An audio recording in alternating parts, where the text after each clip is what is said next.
1914-1918, la Grande Guerre, telle que l'ont vécu 14 423 Réunionnais. 14 000 soldats engagés, soit exactement 8% de toute la population de l'île à cette époque. Ils auraient d'ailleurs pu être beaucoup plus, et l'on se plaignit beaucoup de la créolophobie de l'état-major. Mais le paludisme et la sous-alimentation avaient fait leur œuvre. Au fil des années, l'armée se fera moins exigeante. On a besoin de nouveaux bras pour défendre la patrie. Et ils partiront, les uns après les autres, sur les navires réquisitionnés des messageries maritimes. Et certains reviendront même au pays pour de courtes permissions de 25 jours, non compris bien sûr la durée du voyage par bateau.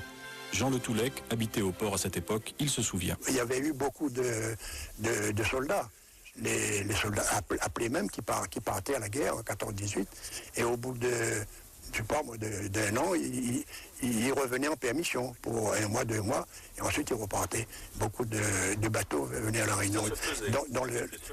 Oui. Moi, j'ai connu au port des gens qui étaient soldats, qui étaient revenus en permission et qui étaient repartis ensuite pour la guerre. Arrivés en métropole, les apprentis poilus seront, jusqu'en 1917, incorporés dans les troupes coloniales avec les Malgaches, les Sénégalais, les Antillais, les Indochinois. Très vite, ils découvrent l'enfer de la guerre, l'enfer des tranchées, l'enfer, en 1916, de Verdun. 3000 Réunionnais périront sur les champs de bataille dans le froid et la boue, couchés sur des plantes dont ils ne connaissaient pas le nom. Des mois de misère au fond du trou, comme l'écrivait un soldat créole à sa famille, « Ça n'a pas la guerre, ça. Il reste sous la terre, il cachette. À cause ils sortent pas.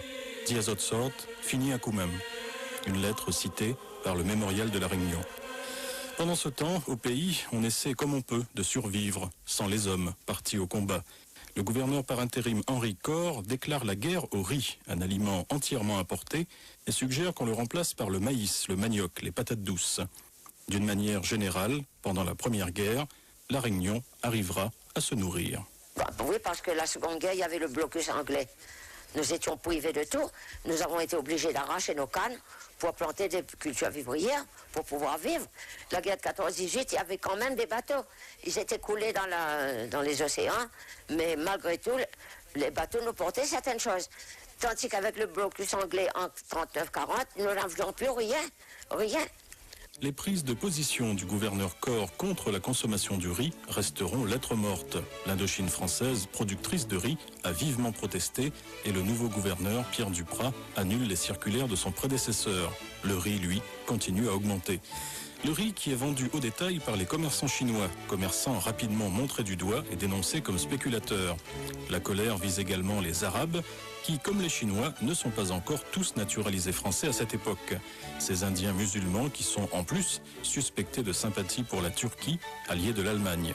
Ces métèques, comme les appellent certains journaux, la patrie créole de droite, mais aussi le peuple de gauche. Heureusement, les diatribes enflammées en resteront au stade verbal, et les communautés arabes et chinoises continueront discrètement mais sûrement leur implantation. Alors, la Réunion xénophobe en 14-18 ? Je n'ai jamais vu de xénophobie à la Réunion. Jamais. Aussi loin que mes souvenirs. Ça n'empêchait pas les créoles d'être un peu narquois. Alors, quand les Chinois sont arrivés, moi j'ai pas connu, mais j'ai connu une chanson. Et ça se passait lorsqu'on avait créé le chemin de fer. En conséquent, vers 1885. Alors, il y a une chanson qui récite ça.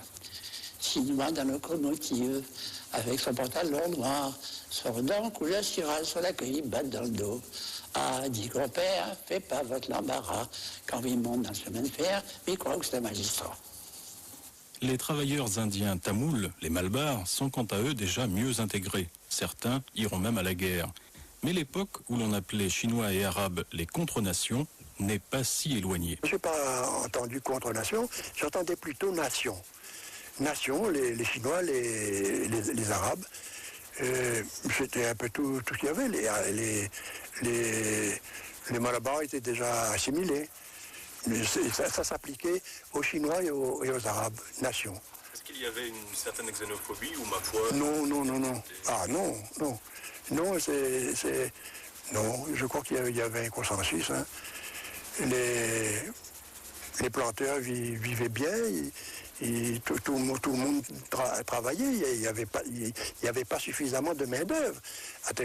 Après les engagés, après l'esclavage, il y a eu les engagés, beaucoup d'Indiens, les Malabars. Mais par la suite, on a fait venir aussi de Madagascar. Il y avait les Entendos, ils toujours volaient de bœuf, ils volaient les bœufs à la Réunion, hein, et pas très courageux. Et puis, il y a des Rodriguez qui sont venus. Je ne sais pas s'il n'y a pas eu un peu de séché-lois à un moment donné. Enfin, on importait de la main-d'œuvre.